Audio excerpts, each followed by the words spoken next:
Merci beaucoup Aurélien, merci à tous d'être ici, et surtout d'organiser cet événement. C'est absolument terrible parce que quand je suis dans un lieu aussi agréable, je n'ai pas envie d'être de ce côté-là de la tribune, mais je préfère être du vôtre avec quelque chose à boire.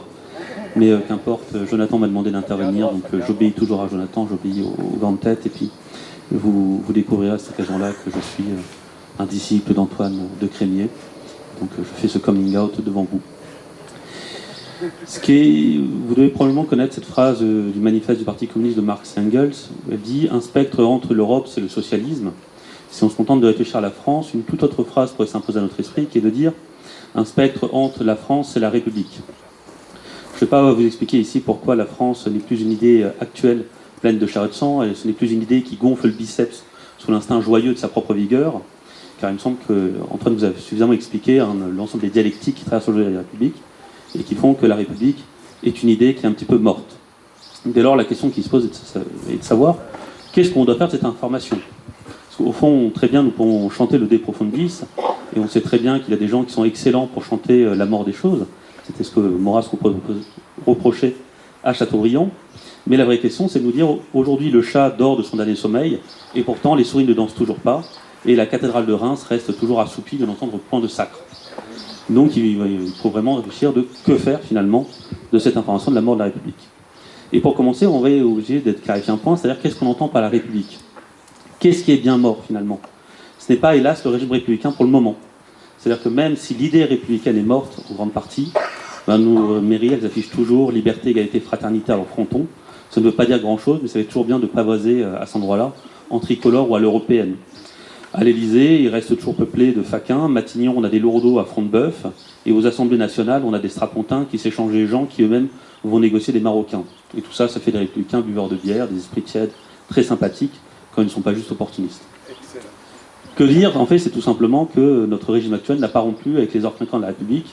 Et il semble même que les acteurs essayent de ressusciter cet esprit à coup de panthéonisation ou en donnant des grades à des gens qui sont décédés depuis très longtemps, ou tentant, on a des appels aux valeurs de la République qui permettent un petit peu de nourrir les dieux anciens, comme avant on faisait brûler, vous savez, des holocaustes, pour nourrir les dieux avec la fumée. Et en fait, tout ce décorum, le problématique, c'est qu'on le sent bien, il est extrêmement vif en ce moment parce qu'il sonne faux. On sent bien qu'on a le moindre pas résonne, tout simplement parce que les édifices sont vides, et que les acteurs eux-mêmes ont beaucoup de mal à les incarner avec toute la rigueur qu'ils pourraient avoir. On les sent riconner de leur propre rite. Et on pourrait entendre un député qui ne serait ni prince ni évêque, mais un vrai esprit boiteux dire à un autre pendant un vote « Ne me regardez pas, j'aurais trop peur d'en rire ». Et on voit bien que Talleyrand a aujourd'hui de bien tristes imitateurs qui ont beaucoup moins de talent. En fait, ce qui a vraiment changé, ce n'est pas du tout les entêtes administratives, ce n'est pas l'idéal républicain dans ce qu'il prétend être, c'est d'abord l'adhésion à la République. C'est-à-dire que la ventouse ne prend plus.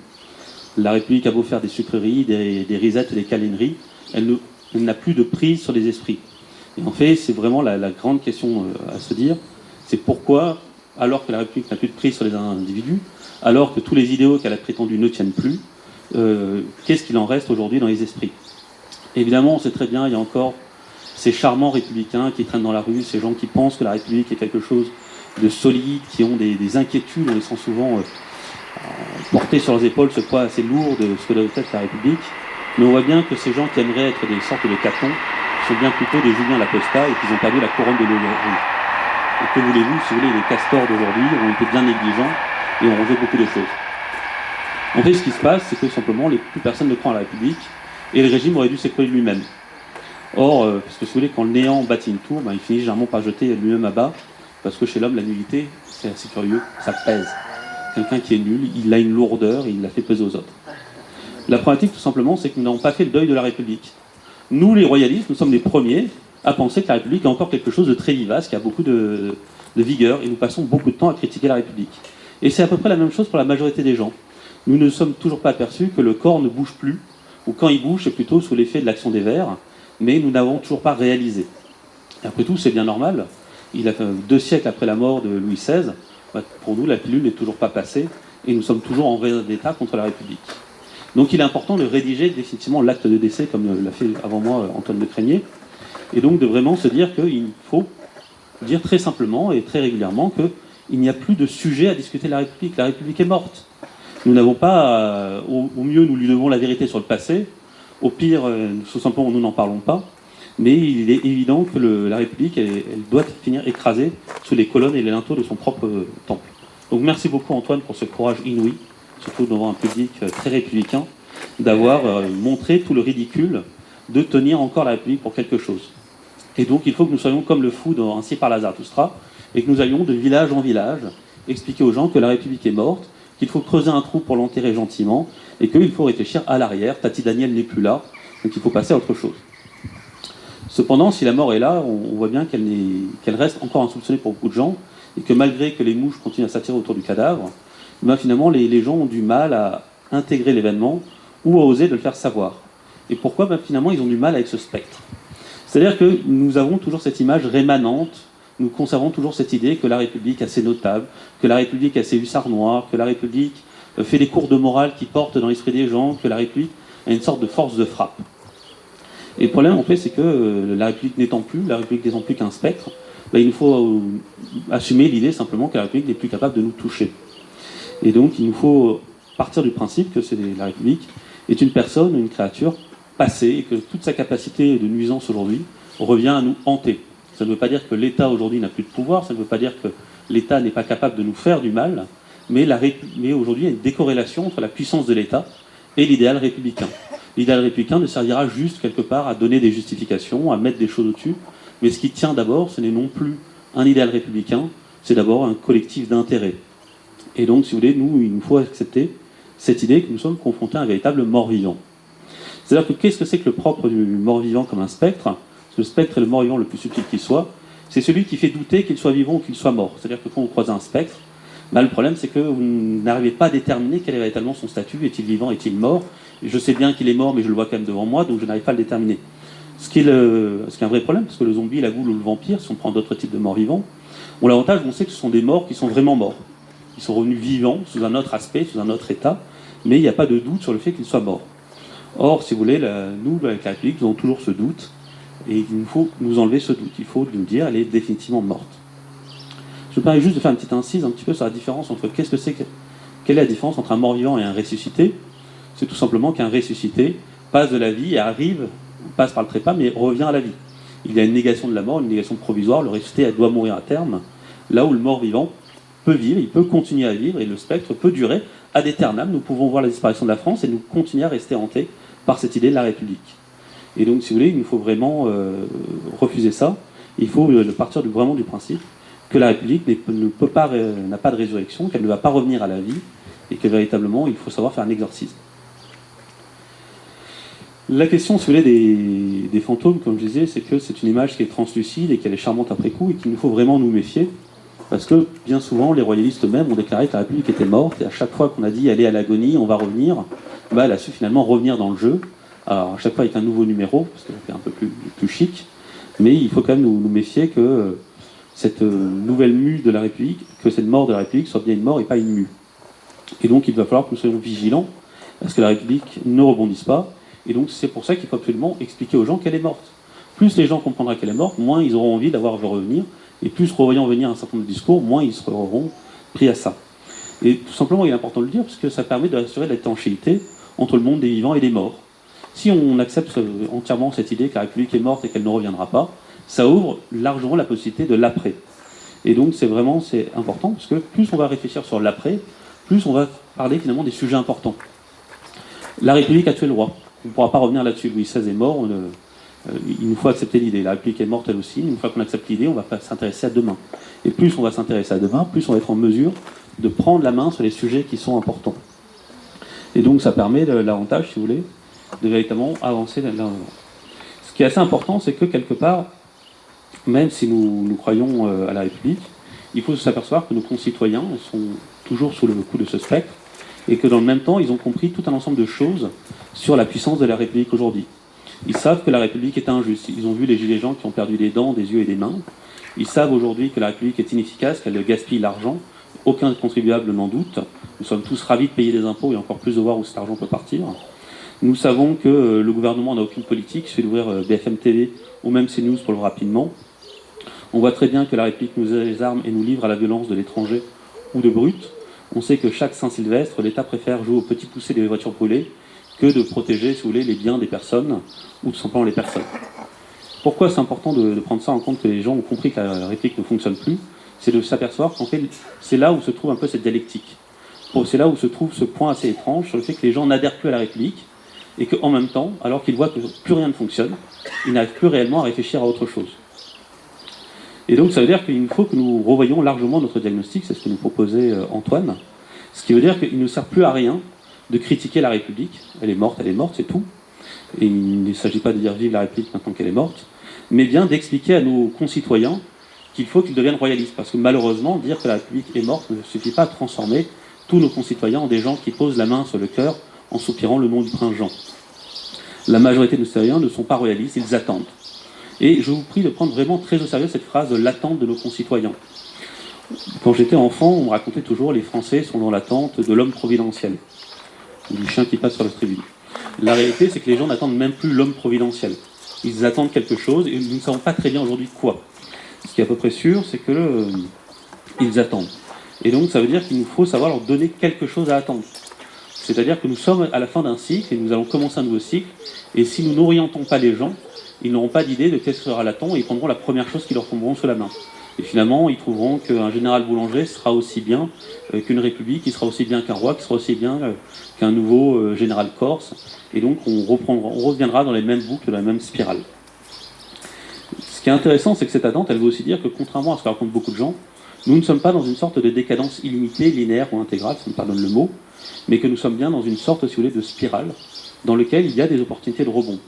Pourquoi ? Si les gens attendent quelque chose, ça veut dire qu'ils sont insatisfaits de ce qui est en place, et donc ça veut dire qu'ils sont ouverts quelque peu à quelque chose de nouveau.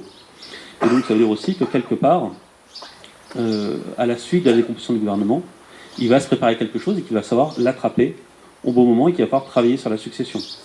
Ça veut dire quelque part aussi que même si la République ne se transforme pas en royauté directement, il y a des opportunités qui vont s'offrir à nous. C'est-à-dire qu'il nous achemons de plus en plus à un retour à l'ordre. On voit très bien quelque part que de plus en plus il y a une sorte de retour à l'ordre et qu'un certain nombre d'acteurs républicains qui nous expliquent aujourd'hui la valeur de l'état de droit sont en train de se poser des questions de plus en plus pertinentes sur comment crosser les gueux ou crosser un certain nombre de gens ou de s'affranchir des règles qu'eux-mêmes prétendent respecter. Et donc admettons que ce retour à l'ordre ne soit pas celui que nous attendons, admettons que nous ayons un dictateur, ce n'est pas grave, ça nous donne la possibilité de vous tenir un roi après les dictateurs, ce qu'on préconisait Maurras dans justement la brochure Dictateur et roi.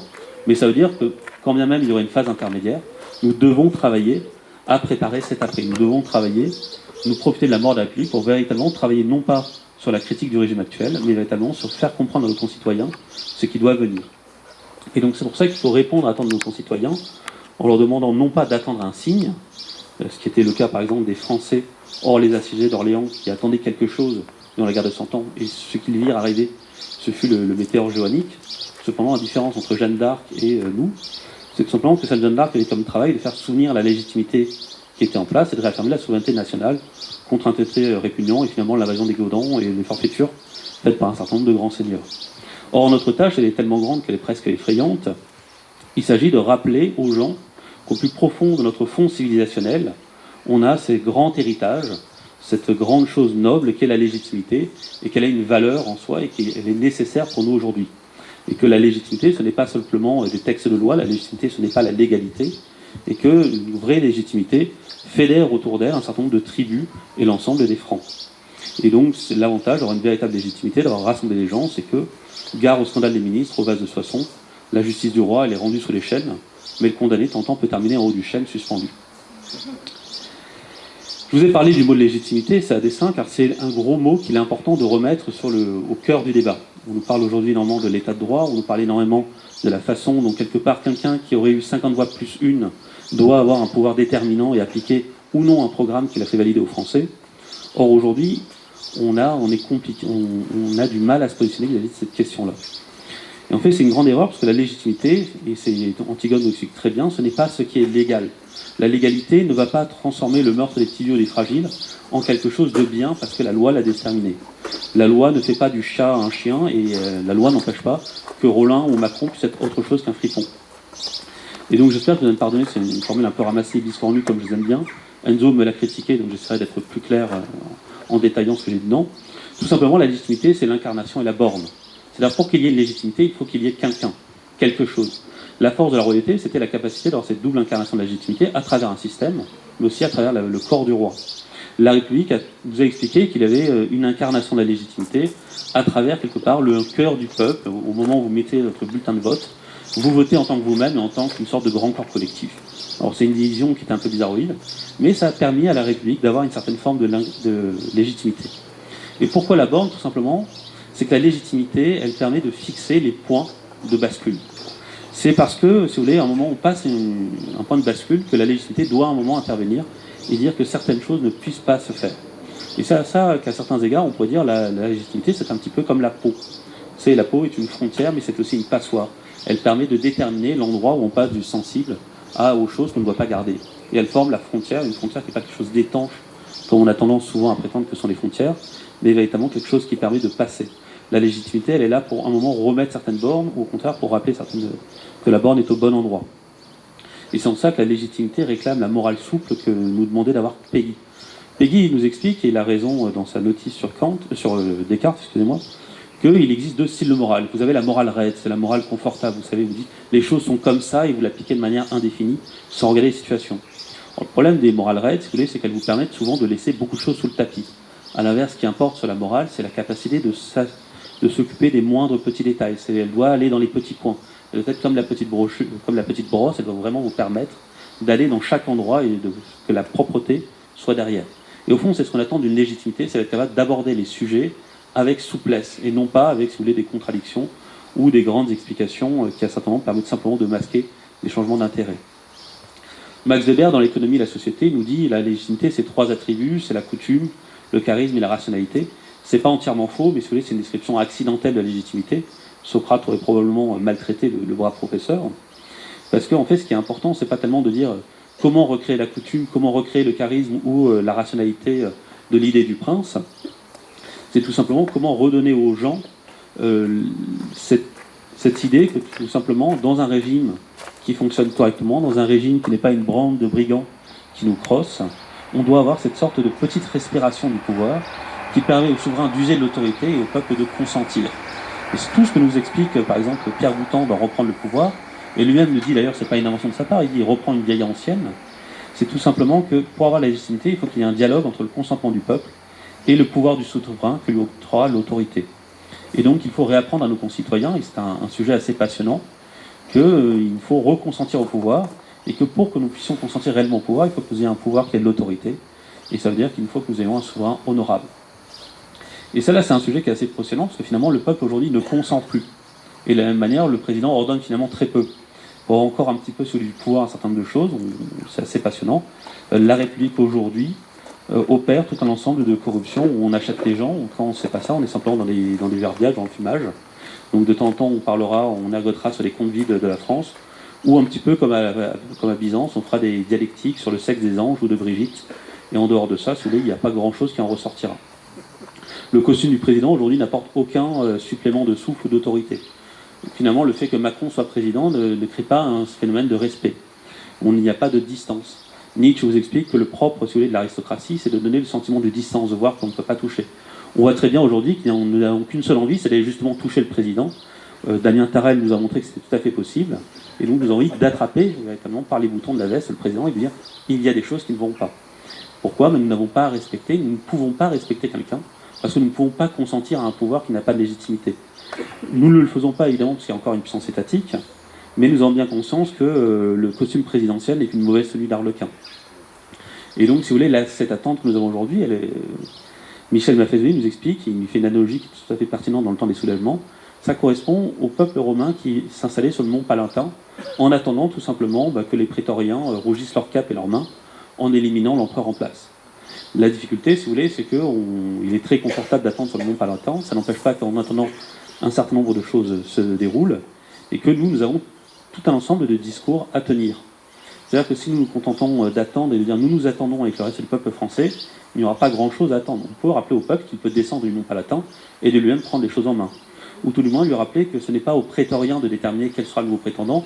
Au fond, nous n'avons pas à faire confiance à nos ministres pour choisir la nouvelle autorité, mais que nous avons une autorité qui est déjà légitime et qui est devant nous.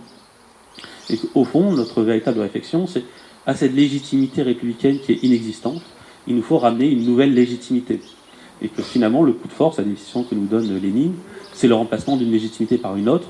Et nous avons la véritable légitimité, une légitimité qui est durable. Enfin, nous avons une légitimité. Nous connaissons qui est la personne qui incarne cette légitimité, nous devons l'amener. Et donc, plutôt que de réfléchir à des grandes révolutions, nous devons faire une révolution des Charentaises, sans bruit et en douceur, expliquer aux gens, tout simplement, ce qu'ils doivent attendre. C'est-à-dire que nous ne devons pas nous planquer dans une position de la mort fatile, nous ne devons pas être là à dire « mektoub » à tout ce qui arrive et nous consentir finalement à tout et à rien à la fois. Il nous faut penser à une action et pousser nos concitoyens à cette action, parce que finalement, le spectre n'étant qu'un spectre, il leur faut demander à attendre quelque chose. Et donc nous devons travailler au grand remplacement, au seul grand remplacement qui soit bon, c'est-à-dire celui de la fausse légitimité par la bonne. Et donc, si vous voulez, pour ça, nous avons plein de choses à pouvoir faire. C'est-à-dire que nous, royalistes, nous pouvons aujourd'hui nous amuser de proposer un shadow government. Alors je suis navré, il n'existe pas d'équivalent français. Un grand jeu des anglo-saxons, des partis anglo-saxons, est d'imaginer quel serait le gouvernement à mettre en place pour des gens de nos idées, de façon à proposer un certain nombre de réformes. Nous pouvons réfléchir quelles devraient être les 10 grandes réformes à proposer au vote à nos Français. Nous pouvons réfléchir comment, à travers la musique et les arts, nous pouvons rappeler à quel point la France d'Ancien Régime était une France douce, et à quel point la France royale pourrait être une France de la zénitude, où les Français pourraient vivre sans ZFE, mais toujours avec la zénitude. De la même manière, il y a toute une dialectique des imaginaires à mener. Nous savons que l'on peut créer des imaginaires, et ce qui est beaucoup plus passionnant, c'est qu'il ne s'agit pas de créer arbitrairement un imaginaire politique de la royauté, mais de renouer avec le vieux fond anthropologique de la royauté chez les Français. Quelqu'un comme Macron, qui est comme une horloge cassée, capable de dire une fois la bonne heure par jour, était capable de dire qu'en France, il y a toujours une place vide de la politique, il y a une attente, il y a quelque chose qui manque. Il faut l'expliquer aux Français, il faut leur donner les raisons pour lesquelles ils ont ce sentiment durable d'un manque. De la même manière, nous savons très bien, nous avons toujours actualisé nos arguments, mais tout ça, finalement, ça vient à vous dire à peu près un programme qui est très simple. Il s'agit de continuer à convaincre et à persuader. Mais non plus de convaincre et de persuader que la République n'est pas bonne, non pas tellement de leur dire, de les convaincre et de les persuader que la République est morte, parce que je pense que le simple fait de l'énoncer est un performatif et ils comprennent qu'elle est morte, mais de leur permettre d'avoir les moyens d'opérer un exorcisme. C'est-à-dire de se débarrasser de ce spectre et de se dire, une fois qu'on s'est débarrassé de ce spectre, que voulons-nous ? Nous avons à apprendre à nos concitoyens à vouloir, pour prendre une formule encore une fois nietzschéenne, j'aurai des problèmes. Et donc finalement, c'est vraiment ce que je vous encourage à faire, à procéder à l'exorcisme. L'avantage, c'est que nous n'avons pas besoin de faire des prières, nous n'avons pas besoin de préparer de l'eau bénite, ça ne vous empêche pas de prier, ou d'utiliser de l'eau bénite, mais nous avons essentiellement à dire ce qui est et à dire ce qu'il faudrait qu'il advienne. Et quelque part, c'est ce qu'il y a de plus passionnant à faire, parce que rêver de la royauté, c'est pas simplement se faire plaisir entre petits groupes, c'est recréer quelque chose de collectif.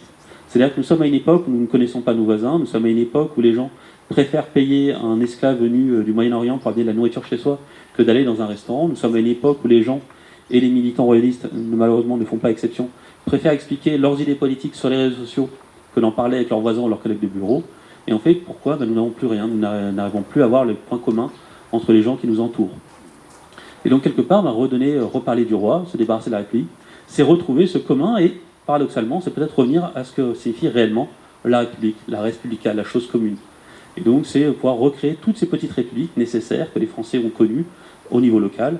C'est aussi retrouver ce grand lien que nous pourrions avoir au niveau national. Et ce serait quelque part dire ce qui nous unit en tant que Français, ce n'est pas l'Assemblée nationale, ce n'est pas la personne du président, ce n'est pas le Sénat, ce n'est pas toutes ces belles institutions. C'est d'abord l'idée d'un programme commun, l'idée de s'acheminer vers quelque chose, et que ce quelque chose qui doit devenir, c'est quelque chose qui est là pour nous assurer tout simplement que nous ayons 4 murs à notre maison et une treille de vigne, et que nous ayons la paix.